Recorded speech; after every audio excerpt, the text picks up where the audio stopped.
Hello students, hope you are enjoying probability. So again we are going to continue this.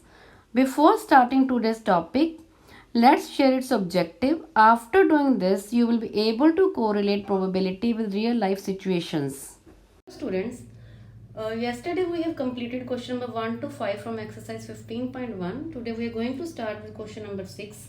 So question number 6 is refer to table 14.7 of chapter 14। तो सबसे पहले हम chapter 14 के table number 14.7 को देखते हैं। उसकी स्टेटमेंट है, a teacher wanted to analyse the performance of 2 sections of students in mathematics test of 100 marks.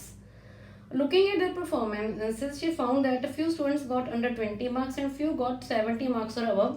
So he decided to group them into the various intervals. And हमें हमें table दिया गया। Teacher ने 100 मार्क्स के test को ऐसे एक tabular form में लिखा। 0 to 20 तक 7 students, 20 to 30 10 students, 30 to 40 10, 40 to 50 20, 50 to 60 20, 60 to 70 15 and 70 above 8। 100 में से ये मार्क्स थे। तो हमारे पास 0 to 20 7 स्टूडेंट्स हैं, तो हमारे पास टोटल स्टूडेंट्स हैं 90। तो प्रोबेबिलिटी क्या आ गई 7/90। तो फर्स्ट पार्ट का आंसर आ गया 7/90। सेकेंड पार्ट है, find the probability that a student obtain 60 marks और अबव। बच्चे के 60 या उससे अबव मार्क्स आए हैं। बेटा जब 60 और अबव की बात करेंगे, ये दोनों को ऐड करेंगे, मीन्स 15 और 8 ऐड हो जाएंगे। तो 15 + 8 अपॉन टोटल स्टूडेंट्स 90। तो हमारी प्रोबेबिलिटी आ गई 23/90। Question number 7 is, to know the opinion of students about the subject statistics, a survey of 200 students was conducted and the data is recorded in the following table. Opinion, like statistics 135 students and dislike 65 students और total students है 200। तो हमारा first part में पूछा गया find the probability that the students like statistics. तो first part में like statistics बच्चे में देखना है। तो लाइक के कितने स्टूडेंट्स है 135 और टोटल स्टूडेंट्स कितने हैं हमारे पास 200। तो प्रोबेबिलिटी आ गई 135/200। अगर हम इसके फर्दर अगर हम कटिंग करेंगे तो हमारे पास कटिंग करने के बाद ये आ जाएगा 27/40।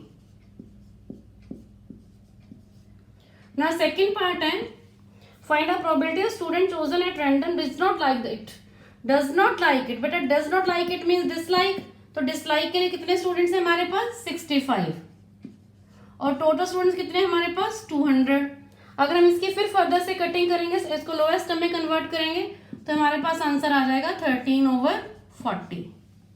Now question number 8, refer to question 2 exercise 14.2। What is the empirical probability that an engineer lives, first part है, less than 7 kilometre from her work place of work. But अगर जो आपको डाटा दिखाई दे रहा है उसमें हमें बताना है कि 40 इंजीनियर में से लेस देन 7 किलोमीटर जो है अपने वर्क प्लेस से, लेस देन 7 किलोमीटर कितने इंजीनियर अपने वर्क प्लेस से रहते थे। अगर हम लेस देन 7 की हम काउंटिंग करें तो आपको काउंट करने के बाद देखिए 9 इंजीनियर्स दिखेंगे।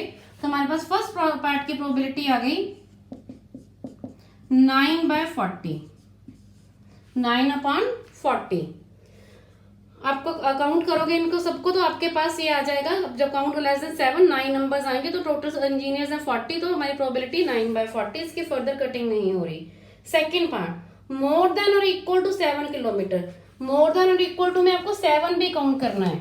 मोर देन और इक्वल टू में 7 भी काउंट करेंगे तो वो हमारे पास टोटल बनते हैं 31। तो सेकेंड पार्ट की हमारी प्रोबेबिलिटी आ गई 31/40। थर्ड पार्ट है लेस देन हाफ किलोमीटर। तो इस पूरे डाटा में कहीं पे भी लेस देन हाफ नहीं है तो ये हो गया इम्पॉसिबल इवेंट। तो 0/40 मीन्स 0।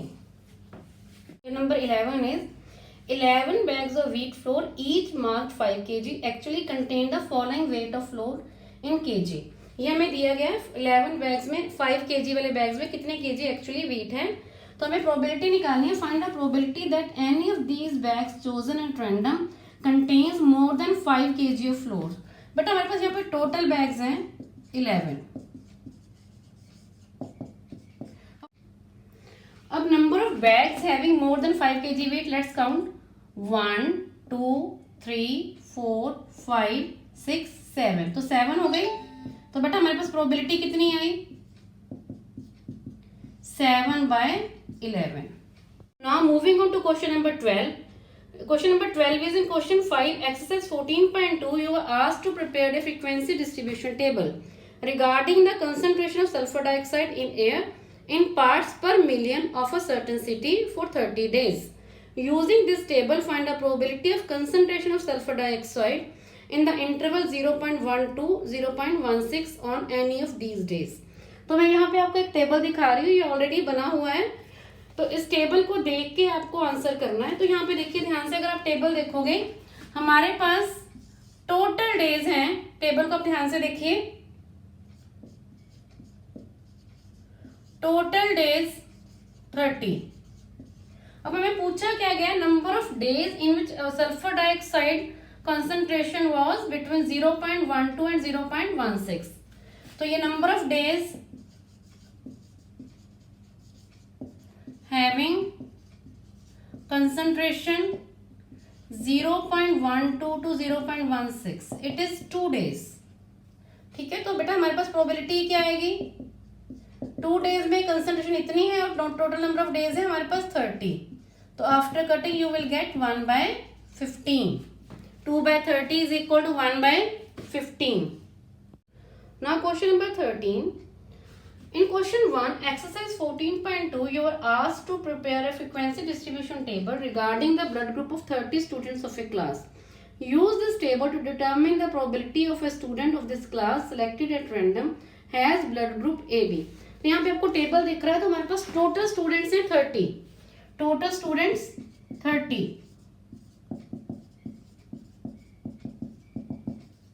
तो हमें ए बी ब्लड ग्रुप के स्टूडेंट्स की प्रोबेबिलिटी निकालनी है। तो नंबर ऑफ स्टूडेंट्स कितने हैं, 3, तो प्रोबेबिलिटी क्या होगी बेटा, 3 स्टूडेंट्स के जो ब्लड ग्रुप है वो ए बी था, तो 3 students upon total number of students 30, तो 3/30 after cutting it is 1/10। So with this we have completed our chapter number 15. Today you have to do your example number 6 to 10 in your notebooks.